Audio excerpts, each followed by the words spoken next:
రేవంత్ రెడ్డి రాజకీయ కక్ష సాధింపులకు దిగుతున్నాడని మాజీ మంత్రి శ్రీనివాస్ గౌడ్ మండిపడ్డారు. బొగ్గు కుంభకోణం నుంచి దృష్టి మరల్చడానికే కేటీఆర్ కు నోటీసులు ఇచ్చారని ఫైర్ అయ్యారు. నోటీసులతో కేటీఆర్ ప్రతిష్ట దెబ్బతీయలేరన్నారు. కాంగ్రెస్ పోలీసు బెదిరింపులకు అదిరేది లేదని, తెలంగాణ ఉద్యమంలో ఇలాంటి అక్రమ కేసులు ఎన్నో చూశామన్నారు శ్రీనివాస్ గౌడ్. ఫోన్ ట్యాపింగ్ ఓ లొట్టపీసు కేసని, కాంగ్రెస్ ప్రభుత్వ వైఖరిపై ప్రజాక్షేత్రంలోనే తేల్చుకుంటామని స్పష్టం చేశారు శ్రీనివాస్ గౌడ్.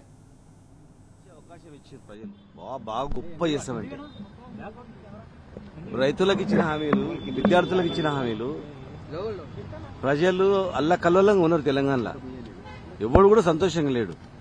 కనీసం ఈ 3 ఏళ్లన్నా, ఈ 2.5 ఏళ్లన్నా ప్రజల మీద దృష్టి పెడితే వాళ్ళకి పేరు వస్తుంది. ఏం సిగ్గేది పిట్టేది ఇది ఏం చేసిరని ఫోన్ ట్యాపింగ్ ఏం క్రైటీరియాకి ఏం సంబంధం ఉంటుంది? గవర్నమెంట్లో ఒక ఇంటెలిజెన్స్ చేస్తే వాళ్ళ పని వాళ్ళు చేస్తుంటారు. ఇప్పుడు చేస్తలేరా? ఫోన్ ట్యాపింగ్ అయితే లేదా? మంత్రులు అంటలేరా? ఎమ్మెల్యేలు అంటలేరా?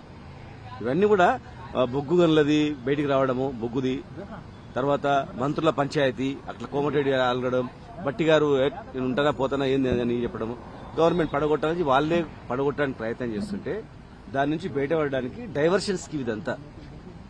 ఏం లేదు, చిన్న చిల్లిగా కూడా ఏం లేదు. కార్ రేజింగ్ అని వచ్చిందా? 40 కోట్ల స్కామ్ కార్ రేజింగ్ అన్నారు. 700 మంది స్కామ్. 100 కోట్లు అందాల బామలకు పెట్టిండ్రు, 100 కోట్లు ఫుట్బాల్కి పెట్టిండ్రు. విచ్చలవిడిగా ఒక బిల్డర్ పోయి అడగండి, సంతోషంగా ఉన్నాడు. ఇట్లకి చుట్టూ అడగండి. ఇల్లు కట్టాలంటే డైరెక్ట్ గా ఇన్ని డబ్బులు ఇవ్వాలని ఫిక్స్ చేసేది. అట్లా దేశంలో ఉందా? ఎట్లా కర్ణాటకలో ఉంది, గీడుంది. ఎవడన్నా బిల్డర్ కన్స్ట్రక్షన్ చేయాలి, ఎస్ఎఫ్టీకి ఇంత, భూముల్లో పంచాయతీ పోతే 30% ఇస్తావా, 50% ఇస్తావా? 3-4 మంత్రుల పనే ఇది ఉంది. అంతా మంత్రులు దందా, బ్రోకర్ దందా పెట్టుకున్నారు. హైదరాబాద్లో బిల్డర్లను ఆఫీసులు పెట్టుకున్నారు. ఏరియా వైజ్ గా మొత్తం 10-20 ఆఫీసులు పెట్టుకున్నారు. రియల్ ఎస్టేట్ ఆఫీసులో పెట్టుకుని కేసులు తీసుకొని వీళ్ళ మంత్రుల దగ్గరకు వస్తే సెటిల్మెంట్ చేసుకోవాలా. ఇది నడుస్తుంది దందా. ఇవన్నీ బయటపడడానికి కేటీఆర్ని అరెస్ట్ చేయాలి, హరీష్ రావు గారిని అరెస్ట్ చేయాలి, కేసీఆర్ అరెస్ట్ చేయాలి. ఇవన్నీ ఎవ్వడు నమ్మడు, ప్రజలు ఎవ్వడు నమ్మడు. ఎన్ని కేసులైనా, ఎన్ని అరెస్టులైనా సిద్ధంగా ఉన్నాము. దానిలో గవర్నమెంట్ చట్టం మీద చాలా గౌరవం ఉంది. ఎదుర్కొంటాం, డైరెక్ట్ ఎదుర్కొంటాం. ఇది పద్ధతి కాదు. ఇది మీడియాలు కూడా చెప్పాలా, హామీల మీద దృష్టి పెట్టాలని చెప్పాలి. ఇవన్నీ ఏంది, ఒకరి ఐఏఎస్లను లాగుతారు, అధికారులను లాగుతారు, వాళ్ళ మీద కోపాల మీద జర్నలిస్టులను కేసులు పెడతారు, వీళ్ళ మీద కేసు అందరిని లాగుతారు. అందరినీ మలినం చేస్తారు. తెలంగాణలో ఎవడన్నా రావాలి పెట్టుబడి పెట్టాలంటే తూ అనేటట్లే చేస్తారు. అంతా